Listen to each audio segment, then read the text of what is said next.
आपल्या स्कूलचं काय बर्थडे आणि आपण सेलिब्रेट करण्यासाठी आलोय। आणखीन एक काय स्पेशल ओकेजन आज सायन्स लॅबोरेटरीचं काय ओपनिंग सेरेमनी आहे।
आजचे उद्घाटन कृष्ण वाटे सर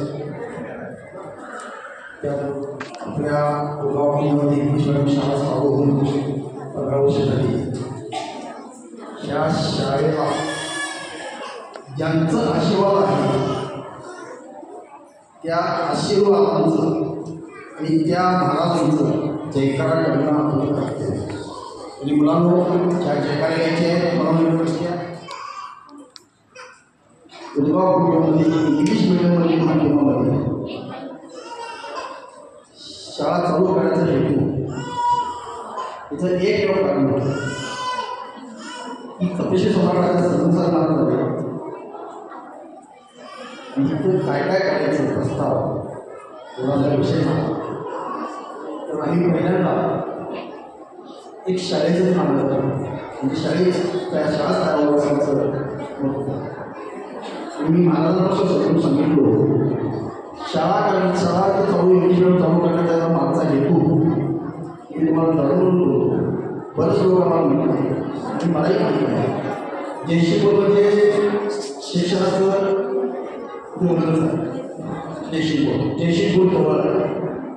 जयशिपूर जवळ असल्यामुळं गुडगावात आमच्या शाळेला मुलं कोण आणि वस्तुस्थिती खरी पण कसं आहे शिटीमध्ये जे शिकवतात बरं त्या थोडं त्रुटी राहायचं तरी कारण आमचा मुलगा जयशिपूरमध्ये ज्या बिल्डिंगमध्ये चांगल्या शिक्षण सुविधा जातोय मग त्याला जरा कमी आलं तरी जाते कारण पालकांना काय बोलून त्याचं हे असतंय की जयशिपूर चांगल्या शिकवतात ते जर वेगळा शिक्षण घेणं सुद्धा तेच वेगळं शिक्षण घेणं आणि असा विचार केला की उदगाव खेडेगाव आहे आजूबाजूला खेडेगाव आहे जयशिपूर सांगली असो घरी भेदगाव मुलांना इंग्लिश शिकायची इच्छा आहे बरंच बरं हुशार असतात पण त्यांची शिकायची इंग्लिश चांगलं असतं त्याची बोली चांगली असते पण घरच्या लोकांना असं नसतं की 10,000 15,000 20,000 फी भरून मुलांना जयशिपूरला घालणं हे त्यांना दर प्रमाणात असते. त्यामुळे ते पालक काय करतात बदलपुरी आणि मराठीला आम्ही हेतू काय ठेवतो जर त्यांची इच्छा असेल सर्वसामान्य मुलगा सुद्धा उदगावमध्ये इंग्लिश शिकावं हे आम्ही भावना ठेवू आणि कमीत कमी मुलं शिकावं म्हणून या ठिकाणी की आज जुलै महिन्याची सुरुवात 1 जुलैला झाली तर बऱ्यापैकी सगळ्यांना कळालं असेल की जुलै महिना हा प्लॅनिंग चेंजचा महिना असतो सर.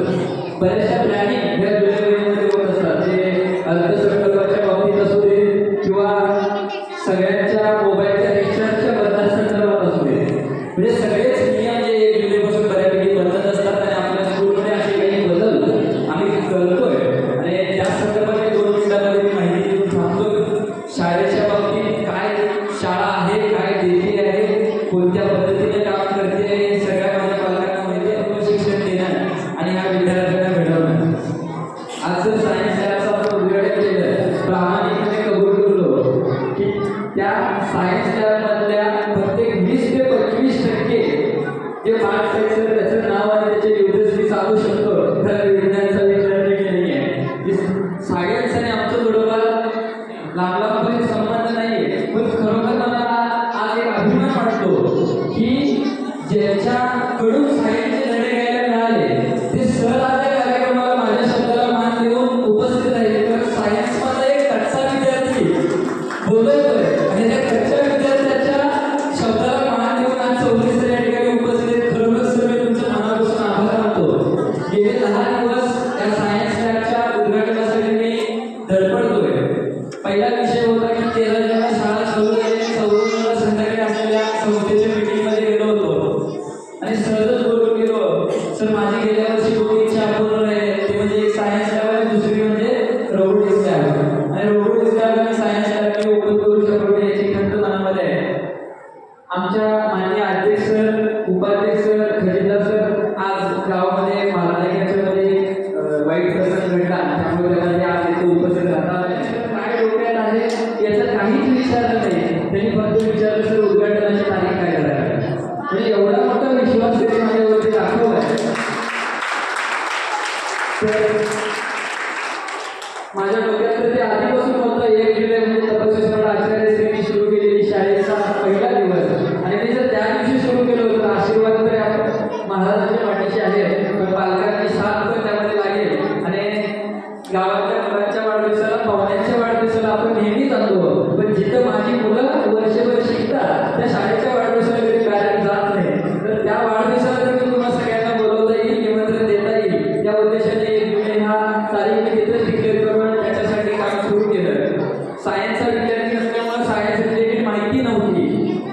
मग पहिल्या डोक्यात ट्यूब पेटला की कुणाकडे जायचं.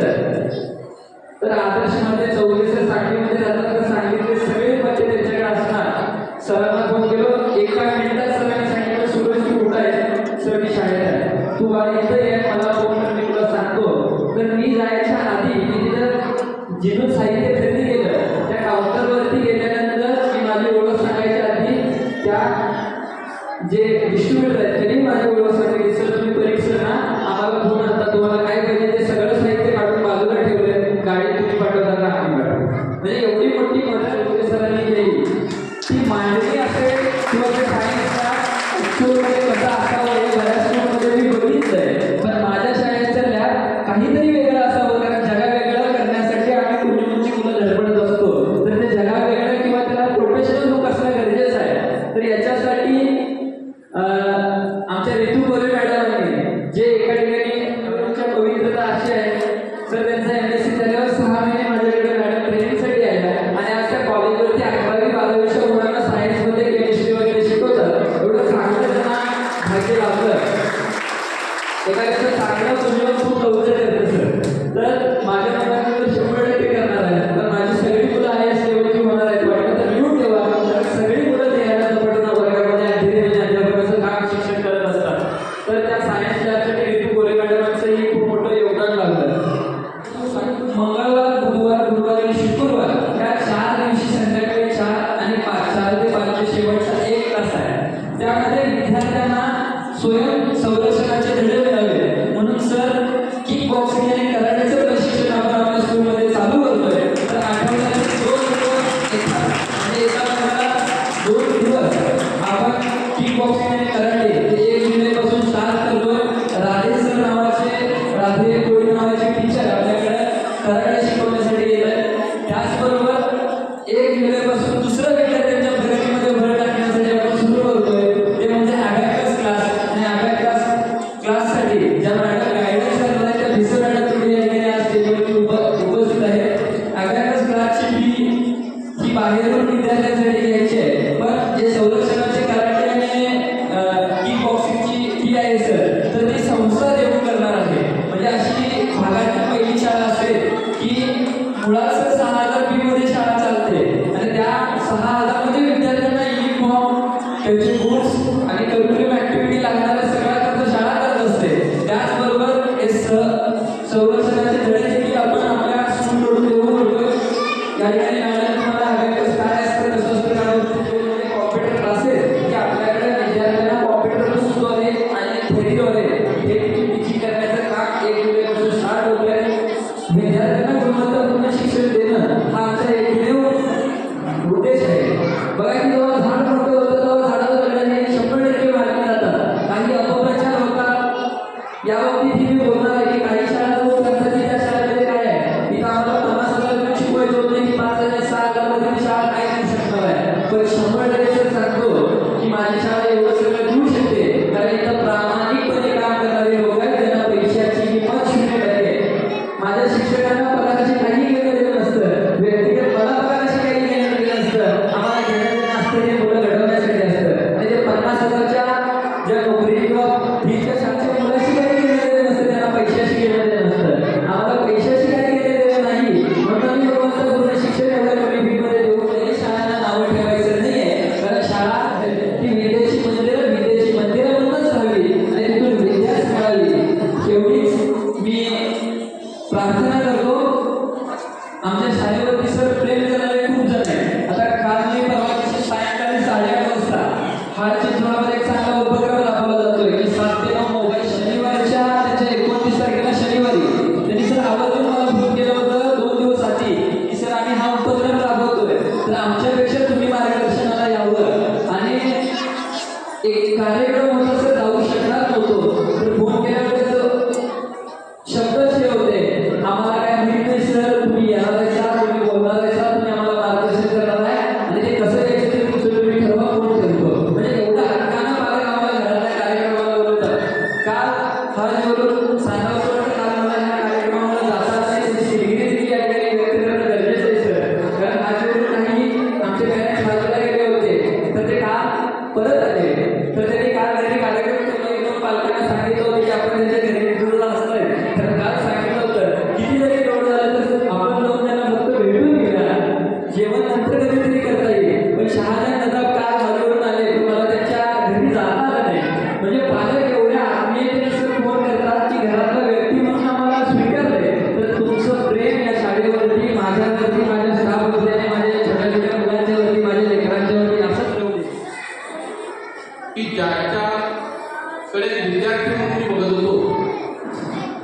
तो मार्गदर्शक शिक्षक बनतोय आणि त्याचं अष्टपैलुत्व सिद्ध करतोय आणि अशा पद्धतीने मुलं घडवण्याचं काम करतोय. त्याबद्दल त्याला अखेरच्या अगदी अक्षरशः म्हणावलेले शब्द मला सुचत नाही, ते साहित्यिक असतो तरी सुचत नाही, कारण त्याची धडपड बघतोय की 10 वर्ष मी बघतोय. विद्यार्थी देशात एवढा शांत होता मनुष्य, पण इथं त्याने झपाट्याने इतकं चांगलं उभं केलं, अगदी उभं भरून आलाय. शब्दशः न घेता अगदी मनात मी सांगतो एक चांगलं काम त्यांनी केलं, त्याबद्दल मला गोष्ट केला. आपण सर्वांनी काय म्हणून आणि हे काम करत असताना या शिक्षणाकडून तोंडात गाडणारे डोक्यावर करतो. त्या दोन्ही वस्तू विज्ञानाकडे आहेत आणि विज्ञान त्याचं उदाहरण आहे. आणि तुम्ही वाचलं असेल आज त्या निमित्तानं माझी त्यांची भेट झाली. एखादी श्रेष्ठ सायंटिस्टची ज्यांच्या वहीमध्ये उगवून झाला आहे. वहीसारख्या चांगल्या पवित्र ठिकाणी आणि जिथं ज्ञानाची गंगा कृष्णा तिथून सुरुवात होते, तिथूनच हे सायंटिस्ट निर्माण झाल्याने आज आपल्या भागात आले, त्याचा मनापासून मला फार अभिमान वाटतोय. आणि याची नम्रता चांगली, त्याच्यावर विश्वास ठेवला जातो आणि असाच विश्वास या ठेवण्याचं होते ना श्री परिसरांच्यावर ठेवला आणि त्याने तो सिद्ध करून दाखवला. कारण तो अनुभव देखील मी घेतला होता. माझ्या अध्यक्ष शिक्षण संस्थेत 29 वर्ष काम करत असताना 2014 साली सेल्फ फायनान्समधनं शाळा करायचं संस्थेनं ठरवलं आणि सगळं जवळजवळ फायनान्स आल्यानं तुम्हाला सांगितलं की तुम्ही काम करायचं आहे, तुम्ही काम करायचं आहे. आणि मला पण एक चांगली संधी मिळाली ते काम करण्याची. आणि हा तुम्ही जसं भगिनीच्या पाठीशी राहिला तसं तसं माझ्या मुली माझ्या पाठीशी राहिल्या होत्या, अजून आहे, त्याला गाईडलाईन आहे. चांगलं काम चालू आहे आणि अशा पद्धतीच्या शाळा निर्माण होणं गरजेचं आहे. अशा शाळा विद्यार्थ्यांच्याकरता, खास विद्यार्थ्यांच्याकरता, सायंटिस्ट घडवण्याकरता मार्गदर्शन आपल्याला लाभणारच आहे. वेगवेगळे डॉक्टर्स बनवण्याकरता डॉक्टर्स डे आहे, वेगवेगळे कृषीतज्ञ बनवण्याकरता कृषीतज्ञ डे आहे, कृषी डे आहे. आणि ॲबॅकससारखा विशेष होण्यासाठी आपल्या शाळेला देखील यामध्ये भाग घेतला. हा अगदी आनंदाची गोष्ट आहे. कारण थोडक्या गोष्टीमध्ये आता परवा एक टेस्ट होती, 150 प्रश्न ते मुलांना अशा पद्धतीचं काम निश्चित करणं गरजेचं आहे. या मुलांच्या वरती मुलीवरची प्रॉपर्टी आहे आपली 1 acre 20 acre 15 acre 10 acre 20 acre ही प्रॉपर्टी सोडा करायला त्या मुलांच्यावर प्रॉपर्टी आहे, ह्याच्यावरती लक्ष द्या. पालकांनी आपल्या जेंट्स पालक आपल्याला बऱ्यापैकी जेंट्स पालकांना पोचले आहेत, धन्यवाद देतो त्यांना. कारण बऱ्यापैकी महिलाच असतात पालक म्हणून आणि सगळं ओझं शिक्षकांच्या पत्रामध्ये दिलं जातं. पण तुमचा जर पत्र लागला शिक्षकांच्या जोडीला तर 100% मुलं यशस्वी होतील, सक्सेस होतील आणि आपल्याला नवनवीन सायंटिस्ट, नवनवीन शास्त्रज्ञ, नवनवीन आपले साहित्य, नवनवीन डॉक्टर्स, इंजिनियर्स हे आपल्याला मिळतील. ते आजच्या या शाळेच्या चित्र दिसते. अशा सुंदर कार्यक्रमासाठी मला आणि सायन्स लॅबच्या इनॉग्रेशन निमित्त खूप खूप शुभेच्छा. सर जसं तुम्ही म्हणाला 11वी-12वीपर्यंत शाळा पुण्यात येणार आहे त्यासाठी पण तुम्हाला खूप खूप शुभेच्छा. त्यानंतर आता अबॅकसचं बोलायचं झालं तर आपण समर कॅम्पमध्ये काही मुलं होती, बऱ्यापैकी मुलं होती. त्यावेळी त्यांना आपण अबॅकसचं ट्रेनिंग दिलं आणि त्यावेळी माझ्या लक्षात आलं आणि इव्हन आता पण बऱ्याच जणांना मॅथ्स ऑलिम्पियाडमध्ये मेडल्स मिळाले आहेत. तर शिक्षकांची मेहनत दिसून येते आहे, पालकांचं सहकार्य आणि मेहनत पण दिसून येते आणि मुलं किती हुशार आहेत ते बघता त्या सगळ्यांनाच गणित हा विषय अवघडीतनं पुढे वाटू नये यासाठी आम्ही नक्कीच प्रयत्न करणार. आणि जसं आता सर म्हटले की 150 प्रश्न सोडवायचे असतात, 60 मिनिटाचा वेळ असतो, तसं आपल्या अबॅकसमध्ये पण असतं 8 मिनिटात 100 प्रश्न आणि तुमची मुलं हे करू शकतील पण आपण त्यांना नक्कीच तयार करणार आहे. अबॅकसचा फायदा बघायचा झालं तर सगळ्यात मुख्य भीती मुलांना वाटते की इंग्लिश आणि गणित या 2 विषयांची. तर इंग्लिश शाळा असल्या कारणाने भट सर आणि स्टाफ घेत आहेत. गणिताबद्दल पण ते नक्कीच मेहनत घेत आहेत, एफर्ट्स घेत आहेत. त्याच्याशिवाय मुलांना मेडल्स मिळणार नाही ऑलिम्पियाडसारख्या एक्झाममध्ये, जिथे की ICSE CBSE लेवलचा सिलेबस त्यांना असतो. या शाळेतल्या मुलांना पण तिथे मेडल्स मिळतात, हे खरंच कौतुकास्पद आहे. दिलेलं आहे किंवा काम केलेलं आहे अशा प्रसन्न वाईचं सरांना विनंती करतो की आम्हाला मार्गदर्शन करावं. हे पालकांना बोलवून विज्ञानाचं मार्गदर्शन का करावं याच्यावरती 2 मिनिटं बोलतोय. कारण मुलांना आपण जे शिकवतो त्याचा फायदा काय असतो, तोटा काय असतो.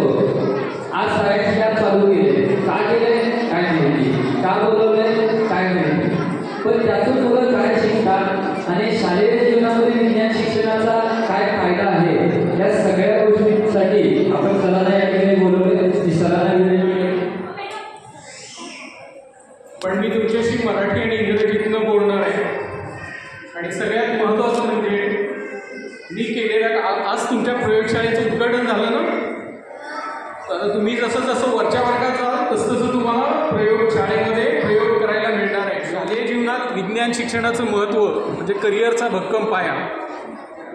माझं हे प्रेझेंटेशन सुरू करण्याआधी सगळ्यात प्रथम या शाळेचे मुख्याध्यापक आणि शाळेचं व्यवस्थापन यांनी मला आज या कार्यक्रमात सहभागी होऊन तुमच्या सायन्स लॅबचं उद्घाटन करण्याचं मोठं भाग्य दिलं. त्या कार्यक्रमासाठी मला बोलवलं, त्याबद्दल शाळेचे आणि शाळेच्या व्यवस्थापनेचे मी फार आभार आहे. मी कसा घडलो म्हणजे माझ्या शाळेमध्ये तुमच्यासारखाच विद्यार्थी असताना मी कसे प्रयोग केले आणि काय काय शिकायला मला मिळालं आणि त्याच्यानंतर विद्यार्थ्यांनी काय करायला पाहिजे की पुढे जाऊन आपल्याला आपल्या करिअरमध्ये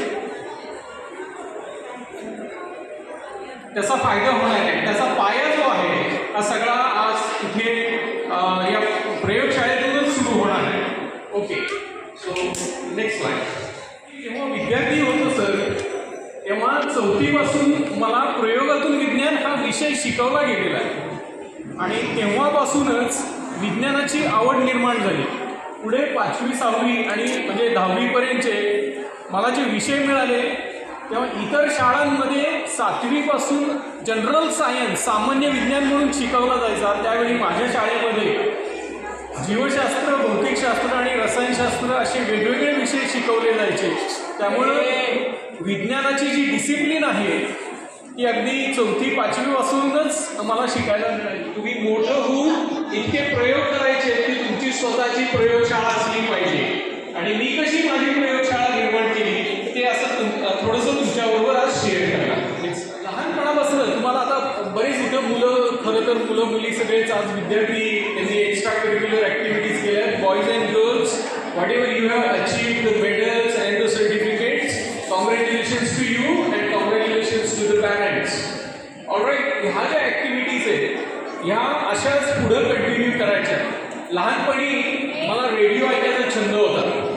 आज तुमच्याकडे मोबाईल मिळतो, तुम्हाला मोबाईल आहे. आम्ही जेव्हा लहान होतो तेव्हा मोबाईल वगैरे नव्हतं, TV पण फार कमी, रेडिओ असायचा आणि रेडिओ ऐकायला मला मिळायचा. पण त्यावेळी काय व्हायचं, दिवसाच्या वेळी फक्त लोकल स्टेशन ऐकायला यायचे आणि रात्रीच्या वेळी जास्त स्टेशन्स ऐकायला यायचे. आणि मला हा प्रश्न पडलेला आहे असं का होतं आणि तो जो प्रश्न पडलेला आहे सुदैवानं पुढं मला शिक्षण पण इलेक्ट्रॉनिक्स आणि रेडिओ कम्युनिकेशनमध्ये मिळालं आणि त्याचाच फायदा म्हणून मी अंतराळ संशोधनाकडे, so I am studying now space sciences, particularly sun earth relations. आणि मग मी एक छोटासा प्रयोग केलेला की या रेडिओचं आणि काय संबंध आहे. तर शिकताना मला असं कळलं की सूर्यावरच्या ज्या घडामोडी होतात त्याचा आणि आपल्या रेडिओ दळणवळणाचा संबंध आहे.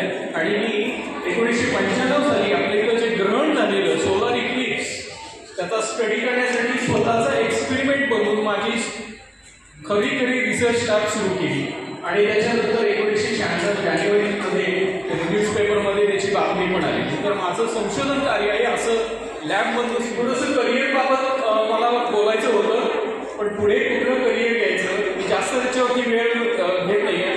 Can we go to next slide. इयरला जा तेव्हा सायन्स, मेडिकल, इंजिनियर या सगळ्याच क्षेत्रात लॅबोरेटरीला फार महत्त्व आहे. इंडस्ट्रीमध्ये जरी गेला तरी क्वालिटी कंट्रोलची लॅब असते, त्याच्यामुळे तुम्हाला आत्ता ही जी प्रयोगशाळा आज तुमच्या शाळेनं आज सुरुवात केली आहे त्या शाळेत जेवढं काही शिकायला मिळणार आहे ते शिकून घ्या. नेक्स्ट. आता ही प्रयोगशाळा तुम्हाला उपलब्ध झालेली आहे, शाळेनं करून दिलेली आहे. याचं महत्त्व काय आहे मुलांनो लक्ष द्या. लहान आहात, आम्ही तुम्हाला निग्लेक्ट करत नाहीये. इथंच तुम्हाला प्रयोगशाळेचं महत्त्व काय आहे हे सांगितलं जाणार आहे किंवा तुम्हाला करायचं आहे. तुम्ही आत्ता नवीन नवीन प्रयोग, विज्ञान काय असतं, सायन्स अँड टेक्नॉलॉजी तुम्ही शिकाल तर त्याचं लॅबोरेटरीमध्ये सगळं उपकरणं हाताळायला मिळणार आहे. तर ती जरूर फायदा घ्या, नीट शिकून घ्या. तर या सगळ्यांसाठी आपल्याला लॅबोरेटरीची गरज असते. हवेत उडत नाही. त्या विमानाची छोटी छोटी मॉडेल्स ही प्रयोगशाळेतच करायला लागतात आणि म्हणून तुम्हाला जर कुठले प्रयोग करायचे असतील तर तुमच्या शिक्षकांना कॉन्टॅक्ट करा, आई वडिलांना कॉन्टॅक्ट करा आणि मला हा प्रयोग करायचा आहे एवढं आवर्जून जरी सांगितलं तरी तुम्हाला पुढं मार्गदर्शन करायला तुमची शाळा खूप तयार आहे. एक्सरसाइज आहे. प्रयोग कुठलाही करायचा म्हणलं तर स्वतःजवळ वही पाहिजे, पेन पाहिजे, बस.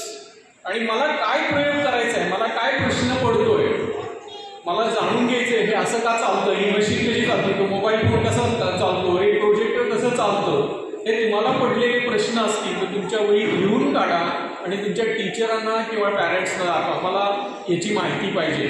आणि इथूनच तुमच्या प्रयोगाची आणि विज्ञानाची सुरुवात होते. ओके. बरंच बोलणं 2-3 मुद्दे आले सरांनी, चौगुले सरांनी पण मांडले, संस्थेच्या अध्यक्षांनीही मांडले आणि परीट सरांनीही मांडले. तर इथे टीचर म्हणजे शाळा आणि पॅरेंट्स या दोन्हीची रिस्पॉन्सिबिलिटी काय आहे, रोल काय आहे त्याविषयी एक थोडंसं मला टच करायचं आहे. ऑफकोर्स शाळेनं त्यांची जबाबदारी पाडायचा निर्णय घेतलेला आहेच आहे आणि ते आपल्याला दिसतंय की शाळेने प्रयोगशाळा सुरू केलेली आहे आणि सगळ्या शिक्षकांनाही मी अभिनंदन करतो की have now well equipped laboratory. तर शिक्षकांनी टीचिंग करताना शक्यतो सायन्स म्हणजे जी लॅबोरेटरीची ॲपरेटस आहे ती क्लासरूममध्ये जरी घेऊन गेला आणि तिथे डेमो दिला तर ते जास्त मुलांना इम्पॅक्ट पडेल असं मला वाटतं. हे माझ्या वैयक्तिक अनुभवातून सांगतो. मला जेव्हा शिक्षक शिकवत होते तेव्हा क्लासरूममध्ये येऊन ॲपरेटस आणायचे आणि ते डेमो देऊन शिकायचे. त्याच्यामुळे त्याचा इम्पॅक्ट फार पडतो. एक I just have a suggestion to you, I am not going to advise you. आणि पालकांनाही सांगायचे, बऱ्याच मुलं प्रश्न इतके विचारतात, भंडावून सोडतात आपल्याला आणि काय नाही गप्प बस तू शाळेत सरांना विचार. तर मला विनंती एवढीच करायची आहे पालकांना, तुम्हाला उत्तर माहिती जरी नसलं तरी त्यांना निग्लेक्ट करू नका, निगेटिव्ह उत्तर देऊ नका. अच्छा ठीक आहे, अरे मला पण नाही माहिती रे, चल आपण बघूया. Treat it in a positive way. त्यांनाही वाटायला पाहिजे अरे हां चल आपले आई वडील पण उत्साहानं आपल्या काहीतरी या प्रश्नामध्ये किंवा म्हणजे मदत करतायत किंवा सहकार्य करतायत. So be friendly with them. हे मुलांनो माझी प्रयोगशाळा तुम्हाला दाखवायला लागली. तुमची प्रयोगशाळा तुमच्या टीचरांनी दाखवली ना मला, तर माझ्या प्रयोगशाळेचे हे फोटो आहे. तर इथे ॲक्च्युली मी जे संशोधन करतोय म्हणजे खरंच ही संधी माझ्या दृष्टीने खूप मोठी आहे. शाळा मोठी लहान काही नाही आहे. शाळेचं मोठेपण शाळेच्या इमारतीच्या उंचीवर नाही का आपल्याला काउंट करता येत. शाळेचं मोठेपण हे विद्यार्थ्यांच्या कर्तृत्वावरती अवलंबून असतं, तिथल्या शिक्षकांनी घेतलेल्या मेहनतीवरती अवलंबून असतं आणि विद्यार्थ्यांनी मिळवलेल्या यशावरती अवलंबून असतं. तर लक्षात घ्या की मी हे I am going to share with you. आणि पालक आणि इथे सगळे मान्यवर बसलेले आहेत, तुमच्या पुढे खूप मोठा शोध या प्रयोगशाळेतून कसा लागलेला आहे हे आज मी तुमच्यासमोर सादर करतोय. हा शोध आहे, तुम्हाला भूकंप माहिती आहे? Do you know earthquake, boys and girls? So can you tell me what is an earthquake? भूकंप म्हणजे काय कोण सांगू शकते का? Boys? Yes? भूकंप म्हणजे काय? earthquake भूकंप म्हणजे काय?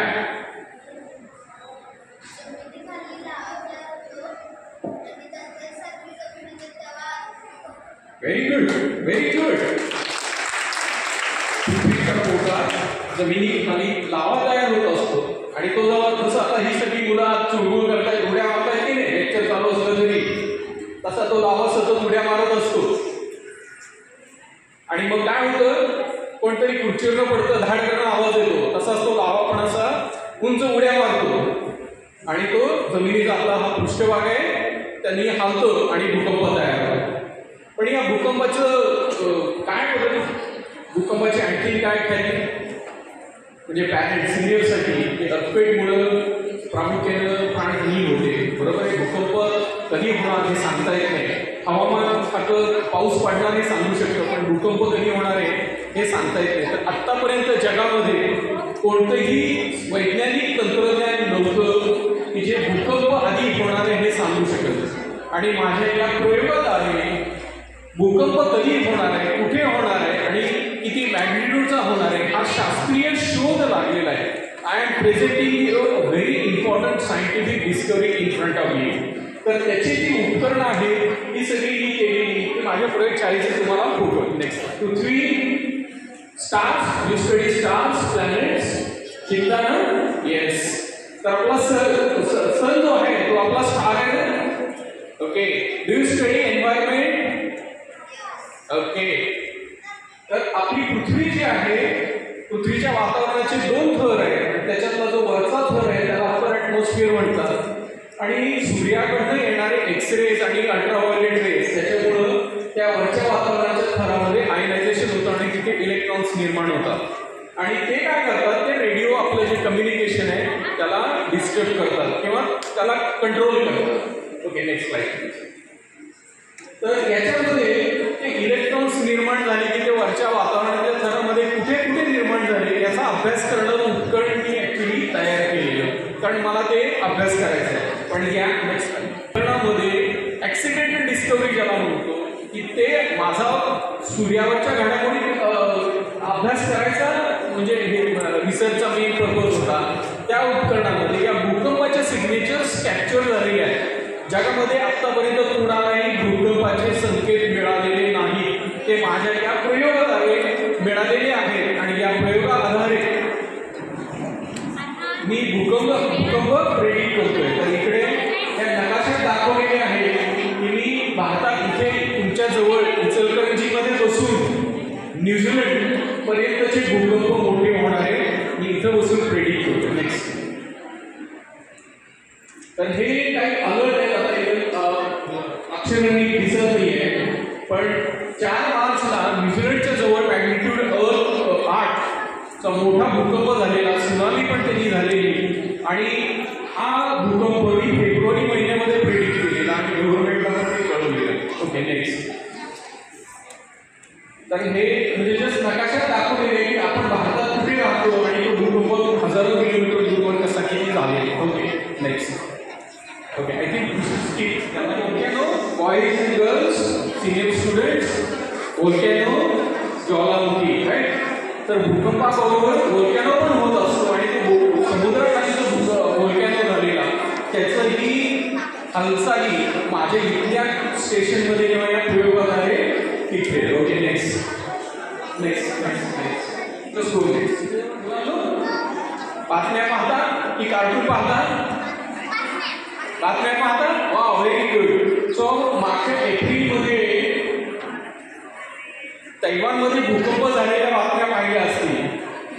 तर ते भूकंप जो आहे तो 22 आणि 23 एप्रिलला झालेला आणि त्याचा अलर्ट जो आहे मी 14 एप्रिललाच सांगितलेलं की जपान तैवान इथे 20 एप्रिल ते 27 एप्रिल दरम्यान भूकंप होते.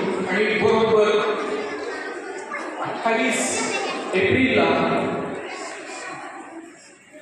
तैवानमध्ये मॅग्निट्यूड 6चे मोठे भूकंप झाले आणि तिथे ब्रिटिश भूकंप झाले. तर हे मी केलेल्या माझ्या प्रयोगाद्वारे म्हणजे माझ्याकडे आता तुमच्या ह्या कोरे मॅडम पण होत्या, त्यांच्या MSCच्या प्रोजेक्टसाठी आलेल्या.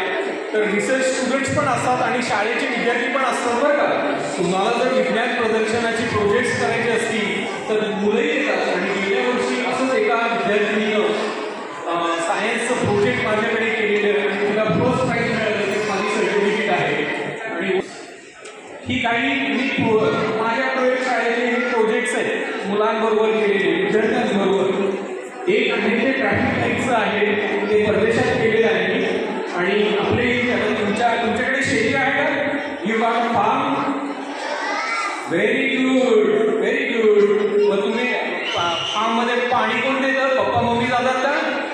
मोटर पंप चालू करायला. ओके, इथे मी काय केलेलं, ऑटोमॅटिक केलेलं. कॉम्प्युटरला टाइम टेबल, तुमच्यात टाइम टेबल असतं ना, मंडे टू फ्रायडे, पहिला तास, दुसरा तास, बरोबर आहे ना. तर इथे हे काय म्हणतात, फुलांचं शेत आहे, फुलशेती, आणि त्याला खत केव्हा द्यायचं, पाणी किती द्यायचं, मॉइश्चर कमी झालं तर काय करायचं, त्याचं फळ्यावर लिहून ठेवले आणि ते मॅन्युअली कंट्रोल करत होते. तर ते काय केलं आम्ही, कॉम्प्युटरच्या थ्रू कंट्रोल केले. Okay, okay. आता तुम्हाला मी व्हिडिओ दाखवतो.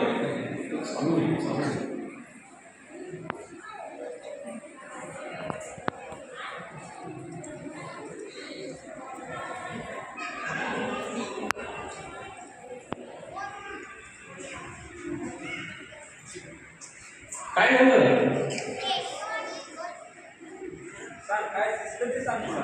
काय दिसलं तुम्हाला, काय दिसलं ना तुम्हाला व्हिडिओ मध्ये, नाही दिसलं. सिनियर स्टुडंट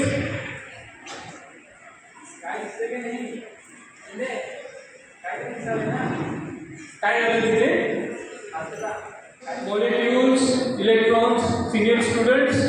तर ते इलेक्ट्रॉन्स आणि प्रोटॉन्स पृथ्वीवरती येतात आणि आपल्या वातावरणात वरच्या शिरतात आणि म्हणून ती नॉर्मल लाईट दिसते आणि त्याच वेळी रेडिओ पण आपले म्हणजे कम्युनिकेशन डिस्टर्ब करतात. तर त्याचा हा व्हिडिओ याच्यामध्ये तुम्हाला दाखवतो.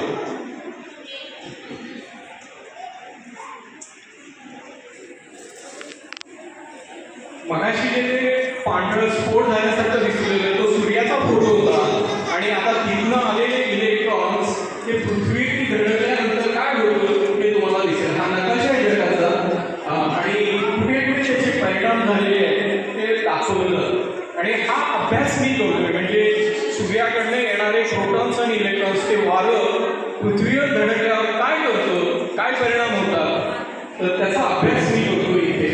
तर तुम्हाला खाली या काय होते बदल याच्यात ते मला सांगायचं.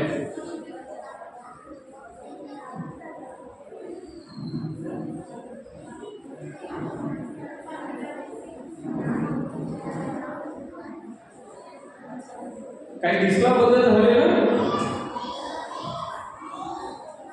मुलांचं, स्टुडंट काय दिसला का?